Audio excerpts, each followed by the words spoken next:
Chinese Philippine voter. There was a ballot that was rejected first. Live mula sa GMA Network Center, ito ang 24 Oras. Magandang gabi po, Luzon, Visayas at Mindanao. Sa walang saysay na pagpatay na uwi, ang isang panibagong away kalsada na nahulikam sa Dasmariñas, Cavite. 4 na buwan lang yan matapos ang serye ng mga road rage na ikinabahala noon ng Transportation Department at kinondena pa ng Pangulo sa isang vlog. Batay po sa investigasyon sa bagong insidente, away trapiko ang ugat ng pamamaril. Patuloy na tinutugis ang gunman at nakatutok si Jomer Apresto. Umaga nitong Miyerkules, makikita ang pagdaan ng dalawang sasakyan na yan sa Abad Santos Avenue sa Barangay Salitran 3, Dasmariñas, Cavite. Pareho silang huminto. Nagbukas ng bintana ang driver ng pulang kotse at sabay ulit silang dahan-dahang umandar. Pero ilang saglit lang, humarurot na ang pulang kotse at naiwan na ang puting pickup na minamaneho ng 54 anyos na si Mayo Junel Santos na empleyado ng Meralco. Sa kuhang ito, makikita na si Santos na duguan. Pinagbabaril pala siya ng driver ng pulang kotse. Ayon sa isang saksi, nagulat na lang sila nang makarinig ng mga putok ng baril. May 2 putok na magkasunod, tapos yung ugong ng sasakyang na humarurot. Mabilis lang. Sinubukan pang isugod sa ospital si Santos pero hindi na rin siya umabot ng buhay. Ayon naman sa katrabaho ng biktima, walang nakakaaway sa kanila si Santos. Kagagaling lang din raw nito sa kanilang opisina sa Dasmariñas at papunta sana siya ng Ortigas nang mangyari ang pamamaril. Nagpaalam na rin daw siya sa mga gwardiya doon dahil magre-retiro na sana siya sa katapusan ng buwan. At 31 pa siya na magre-retiro. Ay wala, napakabait no. Sabi naman ng malapit na kaibigan ng biktima, halos kalalabas lang ni Santos ng ospital at kababalik lang niya sa trabaho. Wala raw siyang alam na nakakaaway ng kanyang kaibigan dahil wala naman itong bad record lalo na sa kanilang barangay. Wala talaga. Talagang totoo, hindi siya mahilig makipag-away. Napakabait na tao talaga. Ay naman sa pulisya, away trapiko ang nakikita nilang pangunahing motibo sa pamamaril. Ito po ay isang insidente po ng road rage po.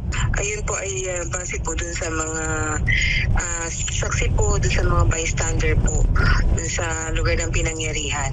Pero hindi pa malinaw kung saan bahagi ng kalsada unang nagkagirian ng dalawa at kung ano ang dahilan nito. Kinondena naman ng Meralco ang pagkamatay ng kanilang empleyado at nagpabot ng paikiramay sa pamilya ni Santos.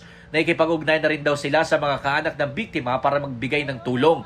Nakikisa rin umano ang Meralco sa investigasyon ng otoridad at sa paghahanap sa motoristang namaril. Patuloy naman ang backtracking at follow-up operation ng otoridad para mahuli ang gunman.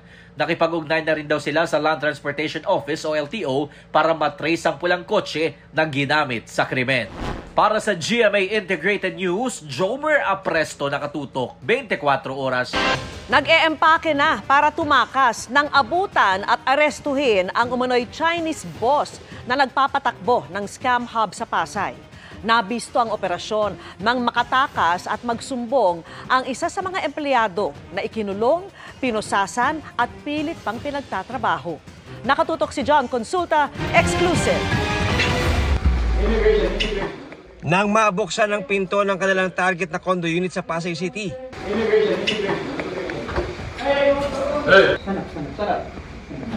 We suspected that this is involved in telecom fraud activity, okay? You are under arrest in violation of the Philippine immigration law. You have the right, you have the right to remain silent. Huli sa akto ang 2 Koreano habang nag-ooperate ng computer na hinihinalang ginagamit sa pang-i-scam. Sa kabilang kwarto, arestado ang isa umanong Chinese boss na inabutang nag-iempake na ng kanyang mga gamit. Ayon sa Bureau of Immigration Fugitive Search Unit, isang nakatakas sa dayuhan ang nagturo sa kinaroroonan ng mga suspect. Nagugat itong operasyon natin ito base sa isang complaint na ipinadala sa atin ng isang Chinese din na sinasabing nakatakas siya sa isang Chinese boss kung saan sila ay kinukulong, pinoposas at pinipilit magtrabaho sa kanyang scam hub. Nag-i-empake na sila. Nakatunog na rin siya at nalaman niya na anytime ay papasukin siya. Kaya nung inabutan natin yung Chinese boss na to ay mukhang paalis na sila.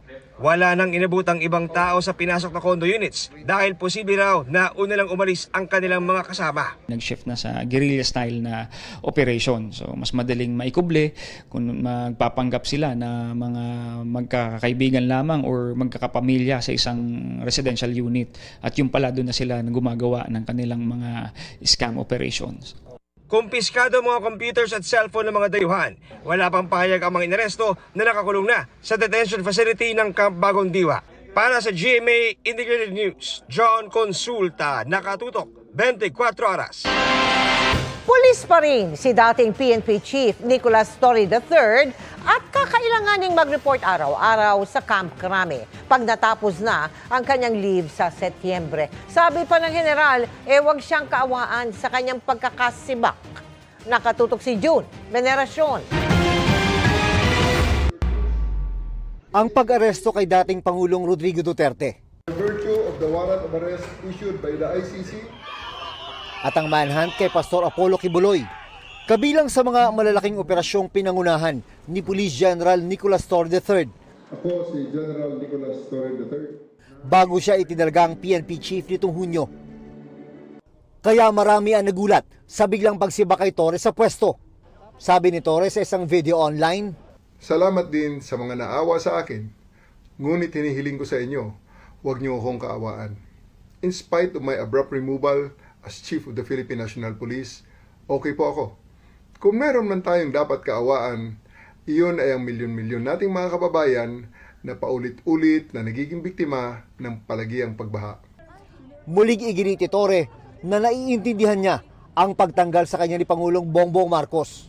Nauunawaan ko na kailangan niyang gumawa ng mga mabibigat na desisyon.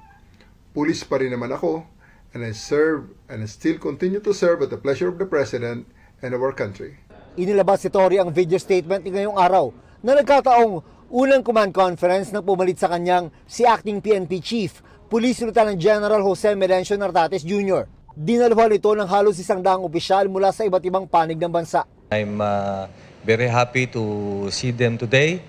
The morale of the PNP is high as according to their feedback.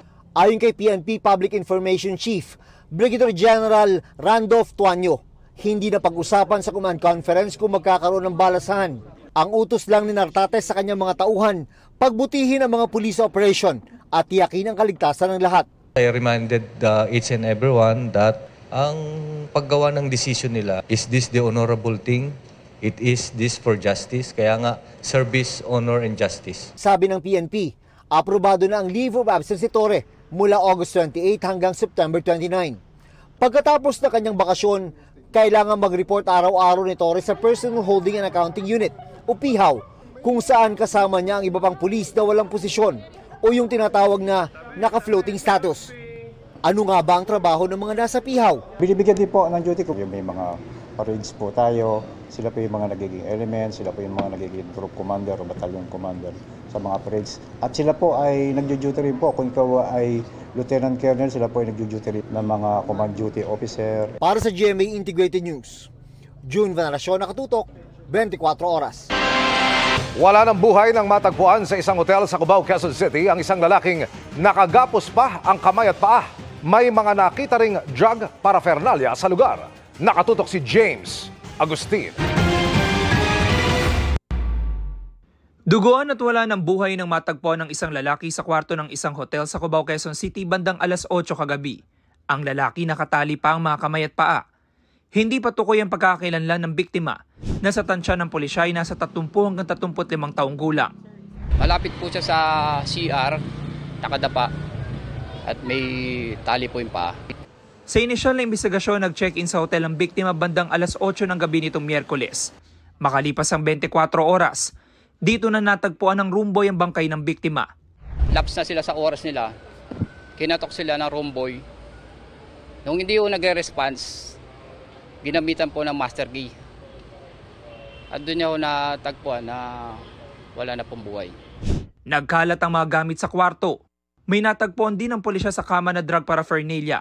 Inaalam pa ng Quezon City Police District kung sinong nasa likod ng krimen. Nire-review na rin ang mga kuha ng CCTV camera sa lugar. Ongoing po ang investigation, backtracking, para ma-determine po kung sino kung sala rin dito. Para sa GMA Integrated News, James Agustin, Nakatutok, 24 Oras. Good news po at bad news. Mas mura na ang karneng baboy at manok sa ilang pamilihan, pero nagmahal naman ang gulay. Sa bigas naman, nadagdagan pa ang mga pwedeng bumili ng 20 pesos kada kilo. At nakatutok si Bernadette Reyes. Umaabot sa 160 pesos ang kilo ng bawang at sibuyas sa Agora Market sa Navotas, batay sa monitoring ng Agri at Trade Department. I'm disappointed sa garlic, no? 160, that is too much. Technically, dapat 100 lang yan eh. Yung onion din, nag-i-import na ngayon ng onion dahil ubos na yung local stocks eh. But the price of 160 na nakita ko kanina, hindi dapat yun, dapat mga 120 lang. Halos dumoble naman ang presyo ng ilang gulay kumpara noong bago ang magkakasunod na bagyo. Tumaas po talaga. Dahil gawa na rin po nitong mga nakaraang bagyo. Sa kabila ng mataas na presyo ng ilang gulay, bumababa naman na ang presyo ng baboy at manok. Kaya naman ayon sa Department of Agriculture, hindi na muna magtatakda ng maximum SRP. Bumaba naman sa 370 pesos ang kada kilo ng liempo na ilang buwan ding umaabot ng 450 pesos kada kilo noon. May mabibili na rin kasim sa 330 pesos kada kilo. Maging ang kilo ng manok nagmura sa 165 pesos mula sa 220 pesos kamakailan. Pero sabi ng DA, maaaring tumaas uli ang presyo sa Burr months. We'll try to keep it na konti lang ang taas, no? Dahil of course when demand is high, talagang tataas. Pero September, October should be stable. Sa kabila naman ng mga hirit na taas presyo ng ilang manufacturers, siniguro ng DTI na may price freeze pa rin sa mga lugar na nasa ilalim ng state of calamity. There's always pending requests, but for now, there's still no price increase. 43 pesos pa rin ang maximum SRP sa kilo ng imported rice. Ibig sabihin yan, yung mga nagbebenta above 43 pesos ay medyo may taking advantage yan, profiteering. Kabilang naman sa maaari ng bumili ng 20 kilong bigas ang mga mangingisda. Minsan walang pambiling bigas, gano'n lang po. Gano'n lang po kami. Kaya lang nalaman po namin dito na meron po ditong bigas daw, 20 daw isang kilo, 10, 200. Kaya nakapila po kami dito.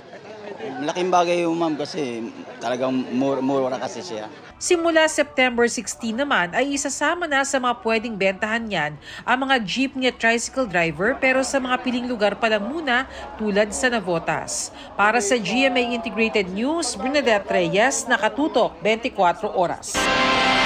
Sinuspindi ng 70 araw ng LTO ang lisensya ng bus driver na nang araro ng 9 na sasakyan sa Commonwealth Avenue sa Quezon City kahapon. Naharap din ang driver sa mga reklamong reckless driving at improper person to operate a motor vehicle.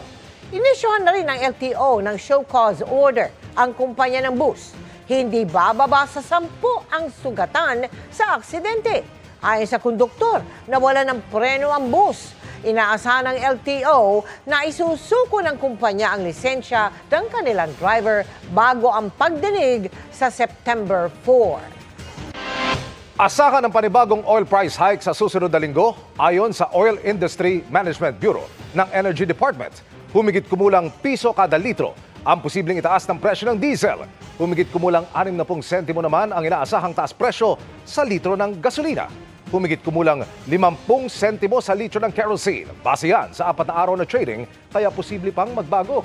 Kabilang sa mga nakaapekto sa presyo ang mas malaki sa inaasahang pagbagsak ng US inventories at impact ng bagong tariff ng Amerika sa India.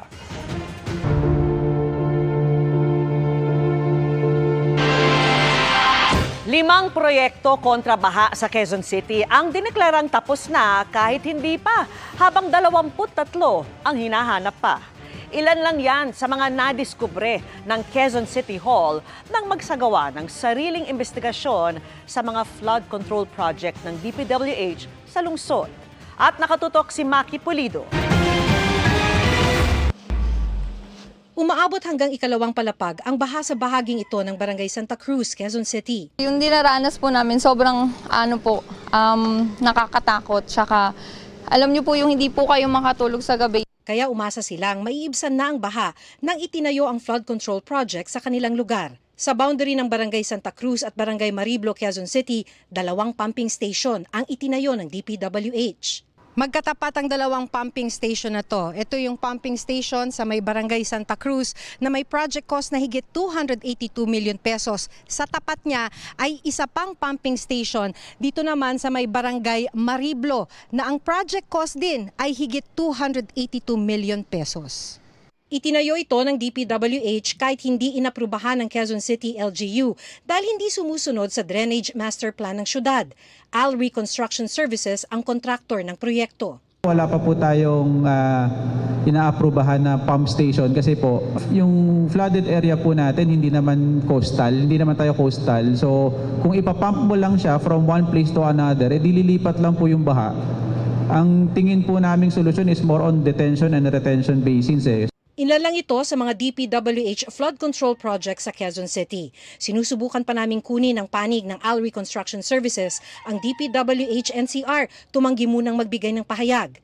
Sa isinasagawang audit ng City Hall mula 2021 hanggang 2025, lumalabas na nagtayo ang DPWH ng 254 flood control projects sa Quezon City na may kabuang halaga na higit 14 billion pesos. Karamihan sa District 4. 5 rito idineklara ng tapos pero kasalukuyan pa rin ginagawa. 23 naman ang hindi mahanap, habang 41 proyekto ang pare-parehong contract amount o kaya approved budget for the contract. How come na exactly the same ang contract amount, iba-iba po yung projects, iba-iba po yung location, iba-iba rin po yung bidders, iba-iba rin po yung contractors? Ayon kay Engineering Department Head Mark Dale Peral, marami sa mga proyekto itinayo sa mga lugar na hindi naman binabaha.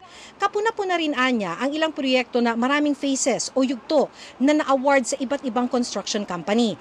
Umabot pa nga raw sa 66 phases ang flood mitigation project sa San Juan River na bahagi ng Quezon City. 7 sa top 15 construction companies na binanggit ni Pangulong Marcos, 100 milyon din ang mga proyekto sa Quezon City. I'm convinced that there are anomalous projects. Bilyon ang nasasayang na pera ng bayan dito. At tingin ko, kapag tunay na may commitment, layunin ang mga government officials na resolbahan ang problema ng baha, ay mas maliit pa na halaga sana ang ginastos natin na resolba na natin yan. 141 lang sa mga proyekto ang nasa sumbong sa Pangulo website. Natunton ng City Hall ang 113 na iba pa sa sarili nilang research at sumbong ng mga residente. At di pa natatapos ang paghahanap nila. Para sa GMA Integrated News, Maki Pulido, nakatutok 24 oras. Chika Minute na po mga kapuso at ang maghahatid ng latest sa showbiz happenings ngayong Biyernes, walang iba kundi si Sparkle host Patricia Tumulag. Patricia. Maraming salamat Miss Vicky and happy Friday night. Chikahan mga kapuso, power couple indeed. Dahil pagkatapos ng famous Best Actress Award ni Marian Rivera sa Ding Dong naman, ang kinalala bilang Best Game Show host sa PMPC Star Awards for Television. Si Dong, may pa-celebratory brunch pa para kay Yan, Makichika, kay Tina Imperial. Sweet treat for his wife ang handog ni Kapuso Primetime King Ding Dong Dantes para kay Marian Rivera matapos mapanalunan ang Best Actress Trophy para sa pelikulang Balota kamakailan sa 73rd FAMAS Awards. Ipinagdiwang ito ng kanilang pamilya nitong nakaraang weekend. More than the award, yung role talaga bilang si Teacher Emmy ang espesyal kay Marian. Alam mo, dream talaga niya na magkaroon ng mga ganitong roles And bonus na talaga na nagkaroon siya ng recognition. Pero now that the awards are really coming in, di ba, yung mga recognition ng Best Actress niya for that specific role really means so much to her because she really loves her craft as an actress. Maging si Ding Dong kakatanggap din ng bagong award bilang Best Game Show host mula sa PMPC Star Awards for Television para sa top rating Family Feud. Abangan din daw ang mga susunod na episodes ng Family Feud. Abangan niyo po mga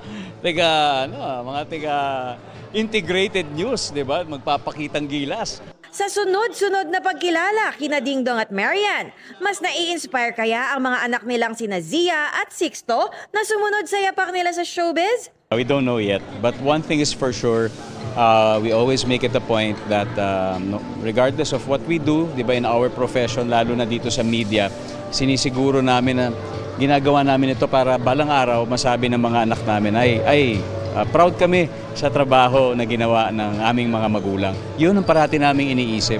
Dahil sa mga anak, passionate si Dingdong sa isinusulong niyang bagong advocacy ng GMA, ang Bihuan Tama, na nagsusulong ng wasto at nakakatulong na impormasyon mula sa mga entertainment shows. Sila talaga yung consumers. Sila yung pwede manood sa amin. Sila yung pwedeng makakuha ng mga kwento dahil sa aming mga trabaho, dahil sa aming ginagawa, dahil sa aming profesyon. So we always keep them in mind.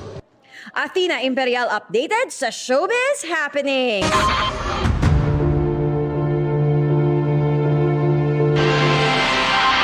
Kaugnay pa rin ng mga flood control project, may nakahanda ng magsabi ng mga nalalaman niya sa Justice Department. Ang kumakatawan sa kanya, abogado rin ang isa sa 15 contractor na pinangalanan ng Pangulo. Nakatutok si Salima Refran. Sa paglutang ng mga questionableng flood control projects na pinondohan ng bilyong-bilyong piso pero madaling nasira. O di kaya'y nawawala. Sinabi ni Justice Secretary Jesus Crispin Remulla na may posibleng whistleblower na handa raw maglahad ng nalalaman sa mga anomalya. I have been approached by a lawyer representing a potential whistleblower, and they have told me he's given me an idea of what happened in one of the projects in Central Luzon, in projects worth 5 billion. Ghost projects. Sa inisyal na impormasyong nakuha ni Remulla, kasama raw talaga ito sa mga gumagalaw sa mga proyekto. Kabilang ang posibleng whistleblower sa tinukoy ng Pangulo na top 15 contractors na nakakuha ng 20% ng 545 billion pesos na flood control projects. Nilahad raw nito ang mga modus, hatian at mga irregularidad sa mga kontrata. Siya yung lawyer ng isang kumpanya na nasa top 15 na binanggit ng Pangulo. Nagkakaroon ng encashment ng parang nagkaka-release ng pera ang land bank sa DPWH kahit ang cheque ay nasa pangalan ng construction company. Pero nasa exploratory stage pa raw sila sa posibleng whistleblower na ito at inaalam pa kung hanggang saan ang kanyang nalalaman. Kailangan din daw makausap ni Remulla ng personal ang taong ito. Sir, dito po sa specific na whistleblower na ito, hanggang sa mga opisyal ng gobyerno, kaya po niya magturo? Ang tingin ko kaya eh. Kaya lang hindi pa tumutuloy, nagbigay lang sa akin ng idea na yung contractor ang kinuha 40%, ang tiga DPWH ganito, na na-encash yung pera sa land bank, kahit na DPWH lang, kahit payable sa contractor. Basta't marami ng mga modus na sinabi sa akin. Nangihikayat rin si Remulla sa iba pang whistleblower na lumantad. Pangako niya, bibigyan sila ng proteksyon ng DOJ. We can accommodate whistleblowers. Since we have a witness protection program, they can actually go to the DOJ for this. We will discharge them as state witnesses. They will have to be charged first, then discharge as state witnesses to make sure that the cases are properly documented and that the case build-up goes on properly. Ang ULAP o Union of Local Authorities of the Philippines handa ring tumulong sa investigasyon sa mga maanomalyang proyekto sa kani-kanilang mga lugar. Nakarating nga raw kay ULAP President Quirino Governor Daquila Cua ang report tungkol sa isang mayor sa kanyang probinsya na nagsulong ng 100 milyong pisong flood control program kahit na marami raw itong mas kailangan na infrastructure projects. Yung mayor nag-request ng mga flood control project. Nagpapirma ng mga request sa mga barangay mismong araw pa ng SONA. Tapos, umabot sa akin ng balita, sabi ko, sa lahat ng kailangan ng bayang ito, yun ang priority niya. Daang milyon ang papapirma niyang request ng flood control projects. Hindi ba siya nangangailangan ng kalsada, ng tulay, ng mga classroom, ng mga ospital? Ang nakarating din na report kay Kuwa, nabenta na raw kasi ang proyekto sa isang contractor. Ang kumakalat pa sa aming balita ay nabili na daw yung mga proyektong yun ng isang malapit sa kanyang kontraktor. So sabi ko, bakit ganon? Hindi pa raw nakakausap ni Kuwa ang nasabing mayor. Para sa GMA Integrated News, Salima Refra, nakatutok, 24 oras.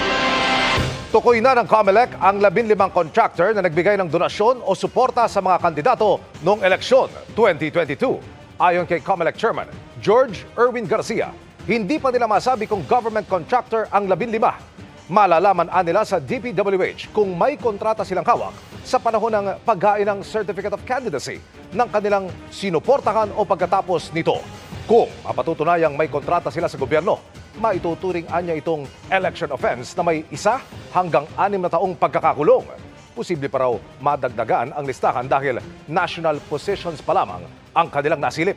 Sa usapin naman kung may pananagutan ba ang mga tumanggap ng suporta, tsaka na namin pag-usapan yung liability ng tumanggap. Ang importante muna, yung nagbigay. Kasi walang liability ang tatanggap kung legal naman ang binigay nung nagbigay.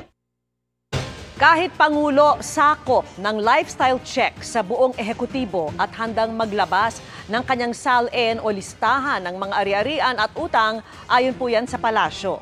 Panawagan ng ilan, alisin na kasi ang patakaran ng ombudsman na pumigil sa basta pagsasapubliko ng mga SALN. Nakatutok si Joseph Moro.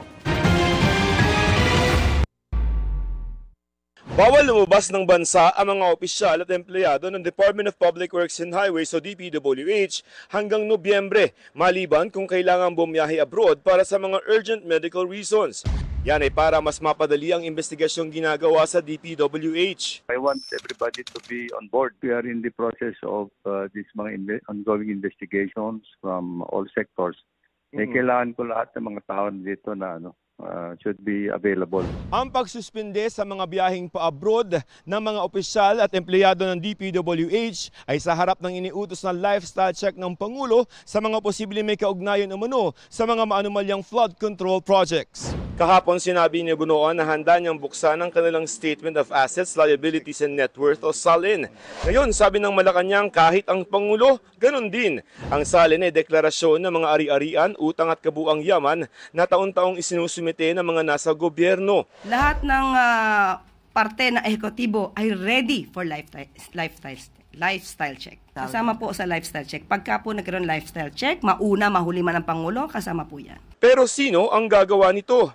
Kasama sa naunang binanggit ng palasyo na pwedeng gumawa nito ay ang mga departamento mismo, ang Bureau of Internal Revenue na gumagawa na nito at ang Ombudsman. Ngunit ang Ombudsman po ay isang independent constitutional body at kung ano man po ang kanilang magiging proseso or mechanics patungkol po dito, nasa Ombudsman na po yun. Ang ilang mga kongresista sinabing ang ombudsman nga ang dapat mamuno sa lifestyle check pero dapat daw ay bawiin muna ang polisiya ng ombudsman na kailangan munang pumayag ang may-ari ng SALN bago isa publiko ito. I do not think there is anything kasi in the law that prevents a SALN document from being given to the public. Since the public office is a public trust, all documents that you submit in order to get into that public office should also be public.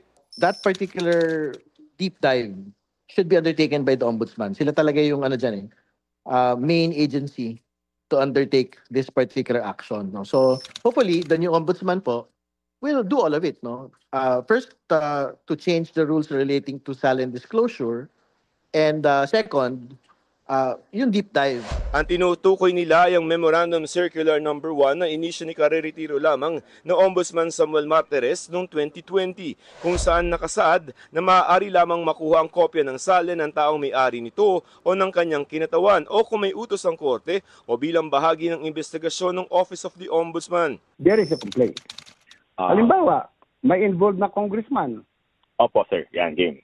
The investigator now of the Office of the Ombudsman will request the Speaker, okay, to furnish him 10 copies for the past 10 years of the salin of this particular congressman.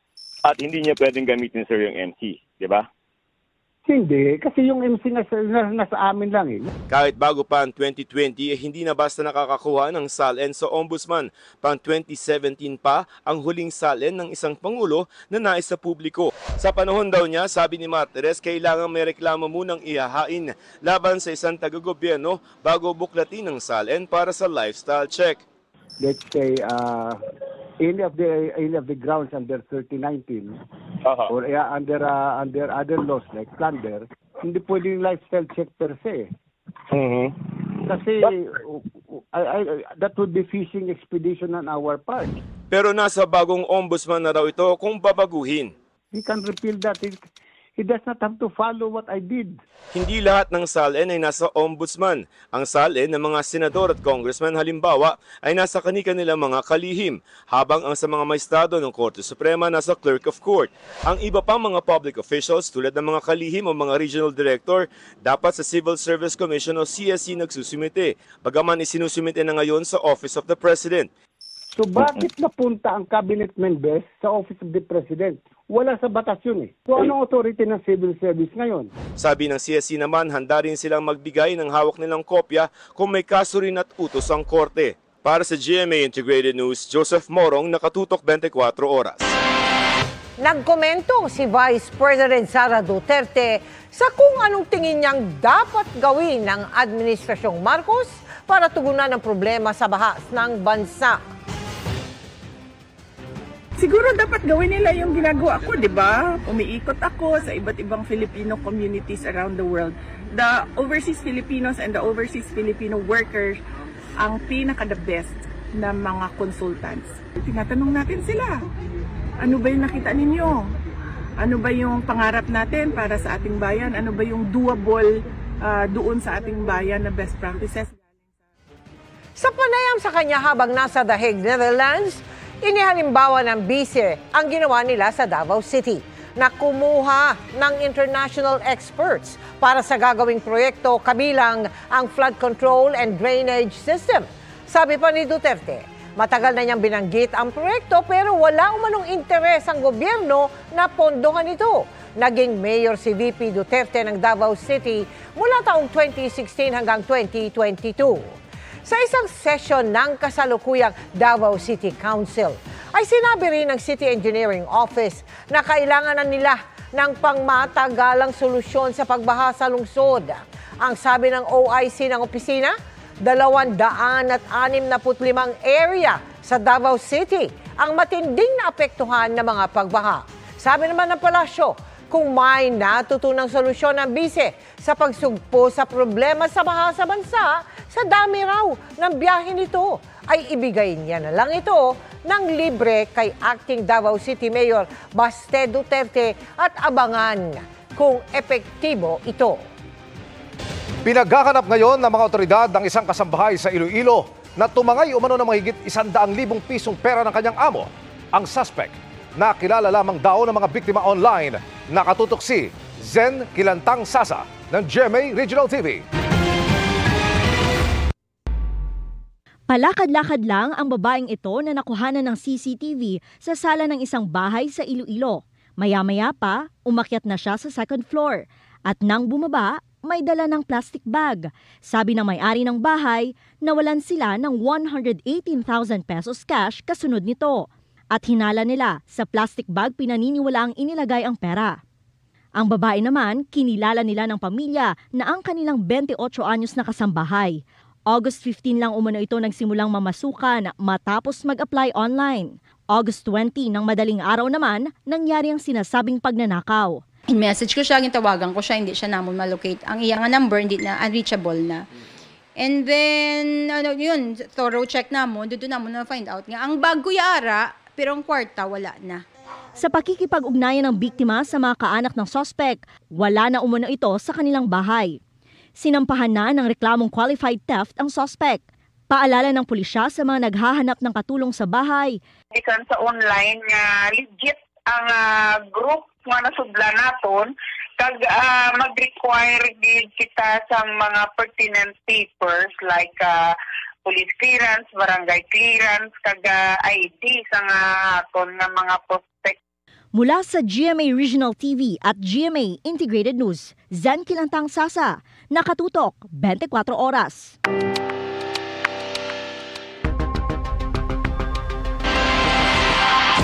Inisyohan na sina Atong Ang at Gretchen Barreto ng Immigration Lookout Bulletin Order. Gayon din ang halos 60 iba pang idinadawit sa missing Sabongero case. Isa sa kanila ang nakalabas na ng bansa. Pag-aaralan naman ang paghingi ng precautionary hold departure order sa korte. At nakatutok si Salima Refran.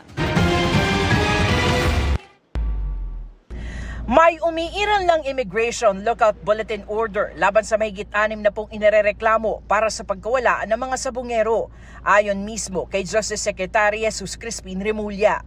Mga binanggit ni Patidongan have been issued lookout bulletins already. Kabilang sa mga inisyuhan niya ang negosyanteng si Charlie Atong ang aktres na si Gretchen Barreto, si dating NCRPO Chief Jonel Estomo at nasa mahigit 50 pinangalanan sa mga reklamo ng mga kaanak ng missing Sabongeros. Kasama rin sa nasabing reklamo si Patidongan at maging ilang pulis na idinawit niya sa kanyang salaysay.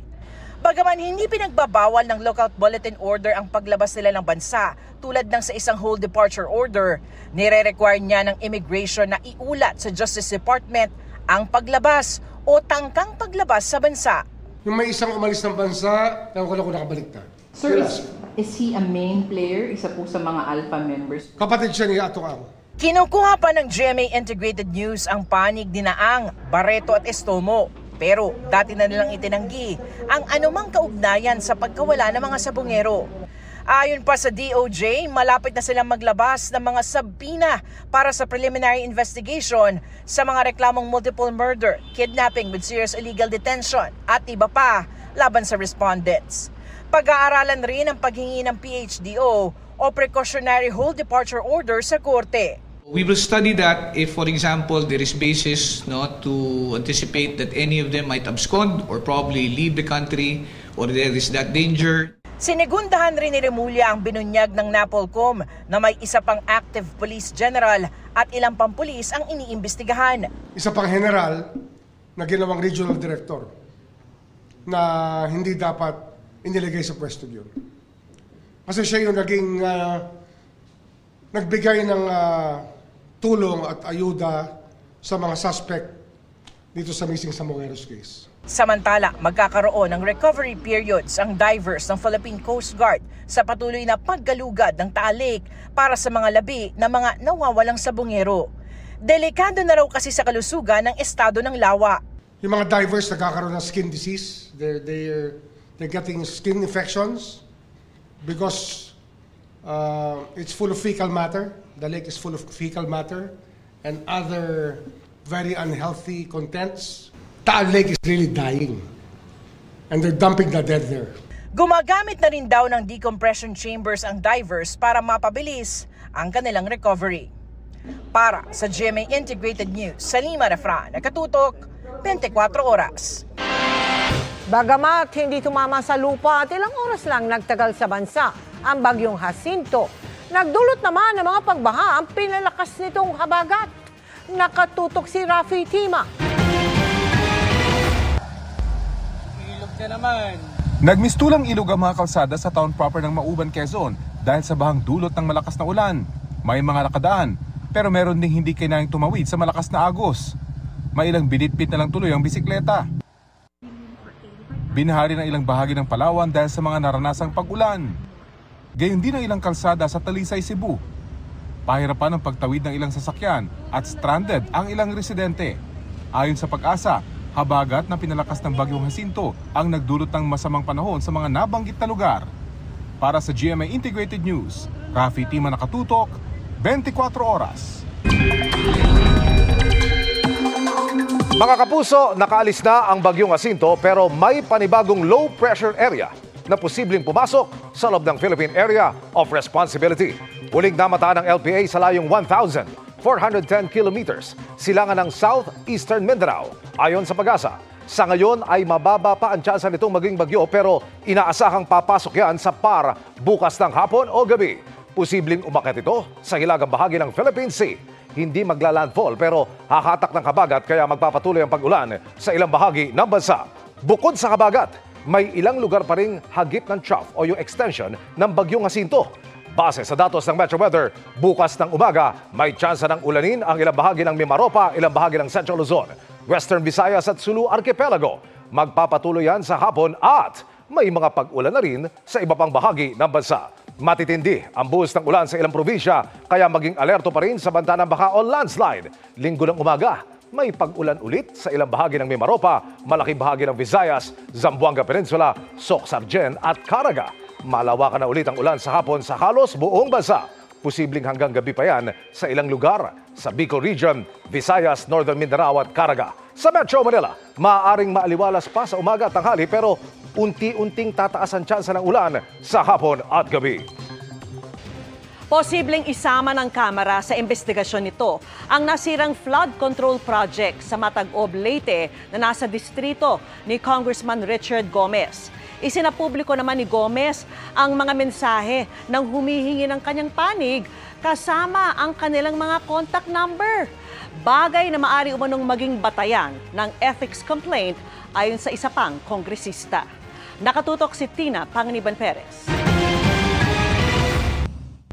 Maaring masama ang nasirang flood control project na ito sa Barangay Riverside sa Matag-Ob, Leyte sa investigasyon sa flood control projects ng House Infrastructure Committee simula sa susunod na linggo. Pwede pong masama yan, particularly kung nagkaroon po ng collapse, dapat po tumatagal po yung mga proyekto. I think more or less dapat within the span of 5 years. Nitong Pebrero lang sinimula ng proyekto at matatapos dapat sa Setyembre.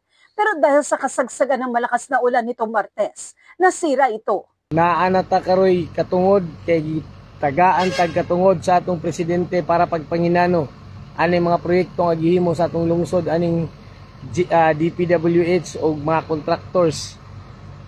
Sayang kayo ang kwarta nga gipangita sa atong congressman. Si Representative Richard Gomez, ang congressman ng Leyte 4th District na nakakasakop sa lugar kung nasaan ang proyekto.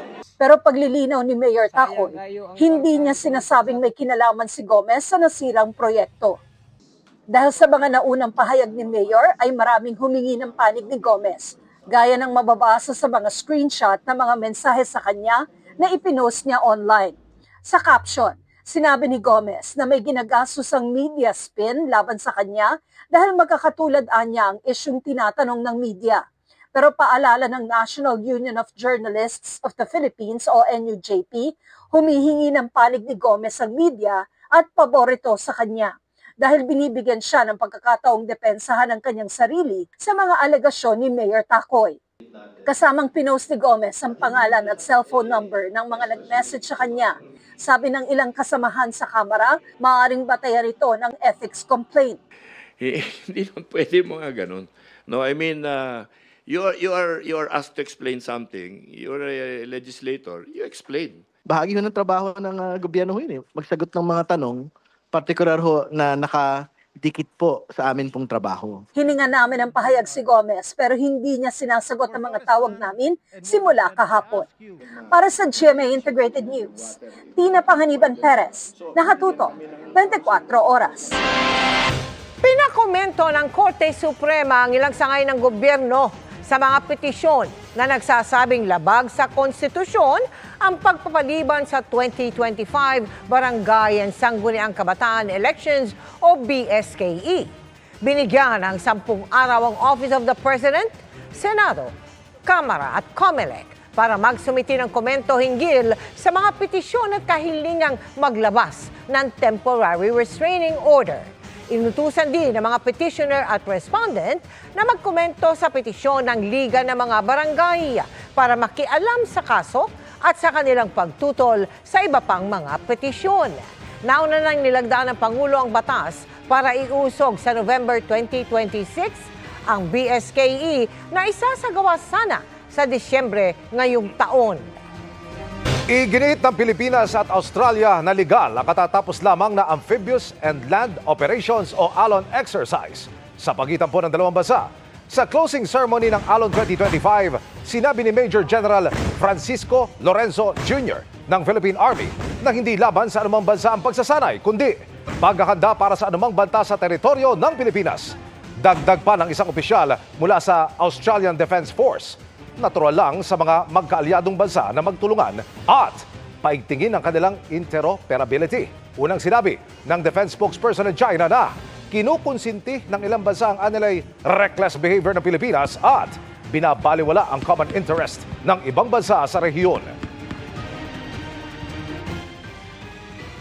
What we done is within the legal framework of the exercise, and we have not done any wrong. We're doing exercise of freedom of navigation, and we had a dual maritime patrol to exercise that increase the interoperability of both the navies of the Australia and the Philippine Navy.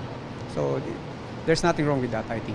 It is normal for allies and partners to train together, to build interoperability, and certainly normal for allies and partners to exercise within each other's territories, to build that interoperability between our two countries. Get ready sa panibagong Maka this September na tiyak na magpapaiyak at magpapakilig sa mga manonood. Pati characters ng cast para sa spin-off iba-iba raw from the previous seasons. Ichuchika yan ni Nelson Canlas. May bagong spin-off ang Kapuso youth-oriented program na Maka. Iba't ibang anggulo ng school drama ang ma-e-enjoy ng mga manonood sa bagong Maka Love Stream. Interwoven stories ito ng mga estudyante na magpapagalit, magpapaiyak at syempre magpapakilig sa mga kapuso. Kasama pa rin ang Maka barkada ni Zephanie, Sean Besagas, Marco Masa, Elijah Alejo at marami pang iba. Ibang-iba raw ang mga karakter na kanilang ginagampanan sa mga previous Maka seasons. Honestly, naninibago po talaga ako kasi syempre 1 year po namin pinoportray yung mga characters namin. Like ako po si JC. Pero now, I'm super excited rin talaga kasi ayun nga, we get to explore different characters every month. So itong fourth na to na Maka Love Stream, parang it's a collaborative effort talaga. When they were formulating this new rebrand, talagang hiningi rin nila yung input namin ng cast and pati yung mga fans. Talagang they did their due diligence talaga na lahat kami, trip namin yung ginagawa namin. Sa unang yugto nito na pinamagatang 28 days, i-ready na raw ang feels, lalo't emotional ang kwentong bibigyang buhay ng Maka barkada.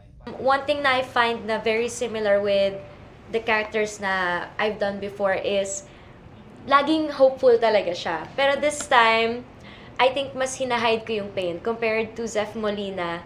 Ito yung hindi ko pwedeng pakita. Kailangan strong ako, so ngiti lang and nagpupursige para sa family. Guided pa rin sila syempre ng kanilang direktor na si Frasco Mortiz sa bagong yugto na ito ng Maka. Si Derek Frasco po kasi is very kilagi kami kinakausap. And like let's say po like with the lines na kung yung character mo ba siya, sasabihin ba niya to? Kaya so if ever po medyo nalilihis, medyo binibigyan niya kami ng freedom to change, diba? The lines. Mapapanood ang Maka Love Stream simula September 6, 4:45 p.m. pagkatapos ng Wish Ko Lang on GMA at Kapuso Stream. At kung nabitin pa kayo, may ibang side stories pa na mapapanood sa YouTube channel ng Maka after each episode. Nelson Canlas, updated sa Showbiz Happenings. Nanalasa ang isang buhawi sa bayan ng Panay sa Capiz kahapon.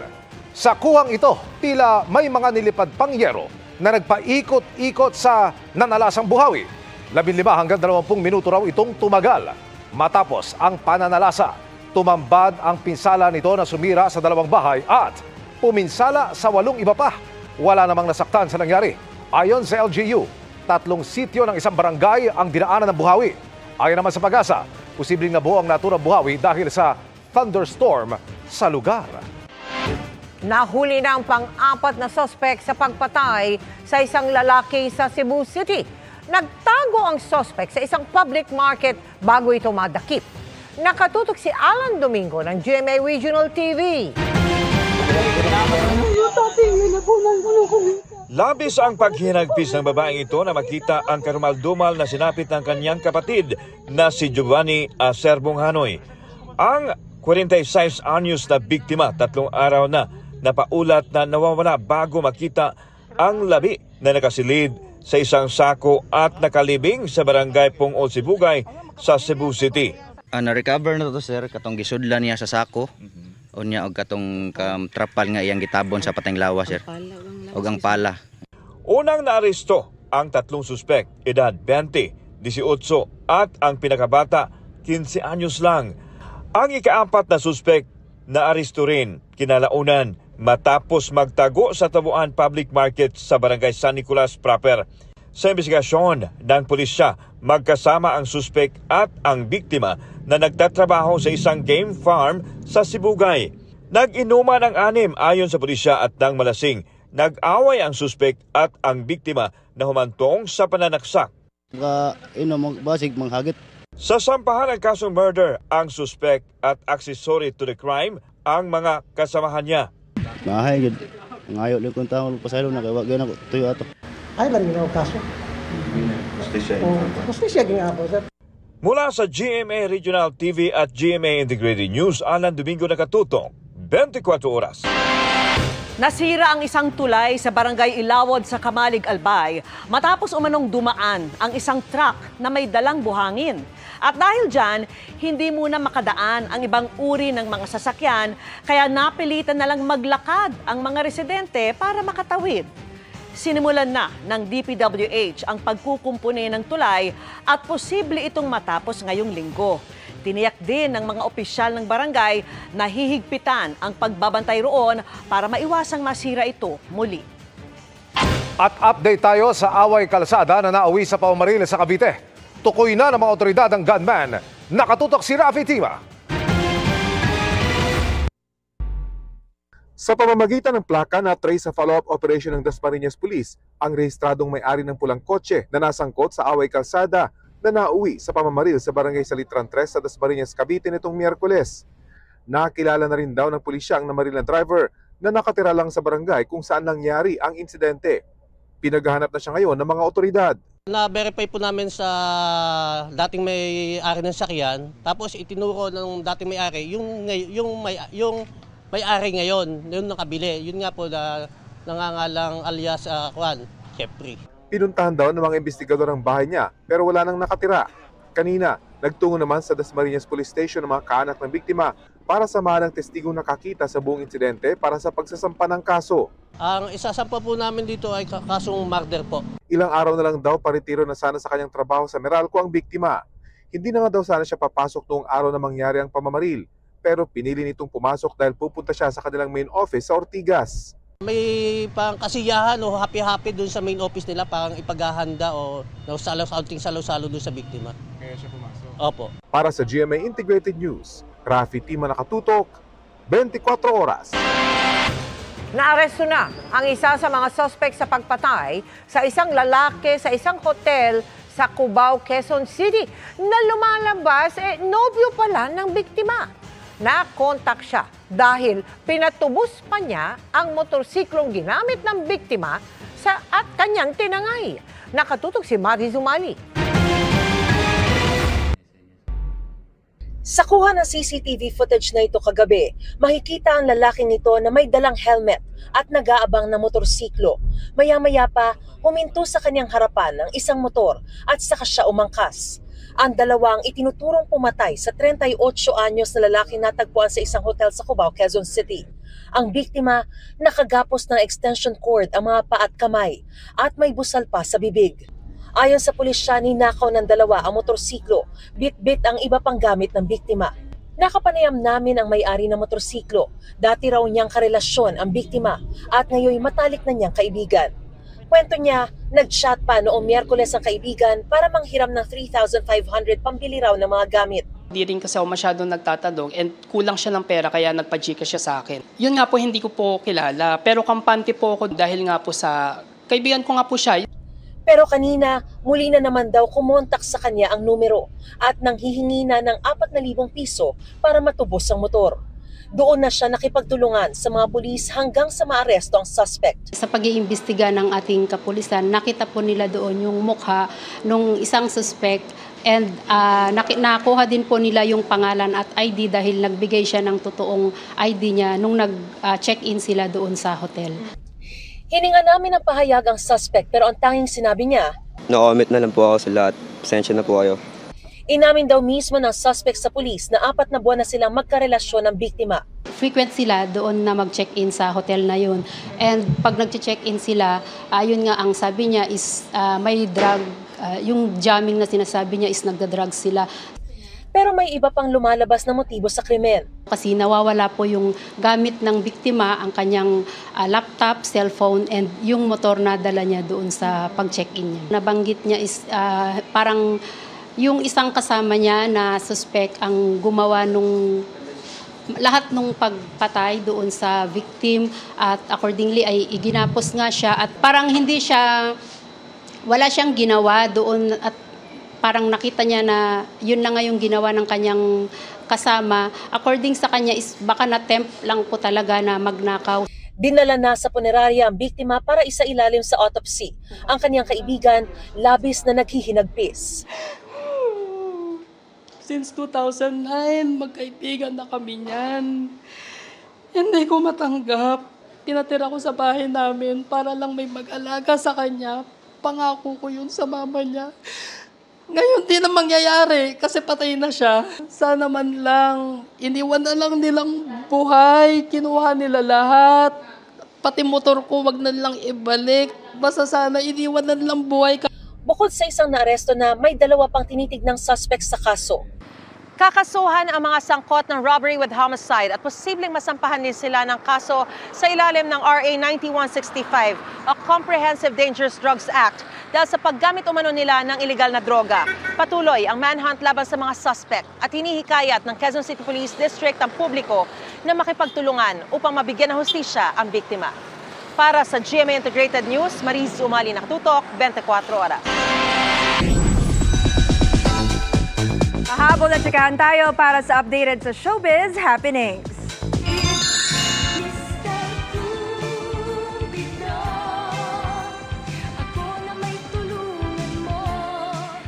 Mr. Cupido, tulungan mo naman si Mika Salamanca dahil kilig na kilig ang fans sa brand new video niya with Brent Manalo habang napapakute to the tune of Mr. Cupido. Happy rin ang fans sa bagong milestone ni Mika nang mabili niya ang kanyang dream car. Congrats!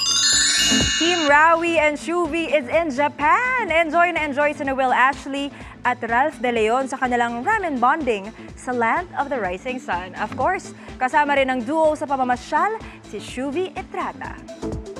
Naging masaya naman ang fan meet ng P-pop group na Cloud7 kasama ang kanilang fans na Rainbows. Dapat ding abangan ang kanilang upcoming new song.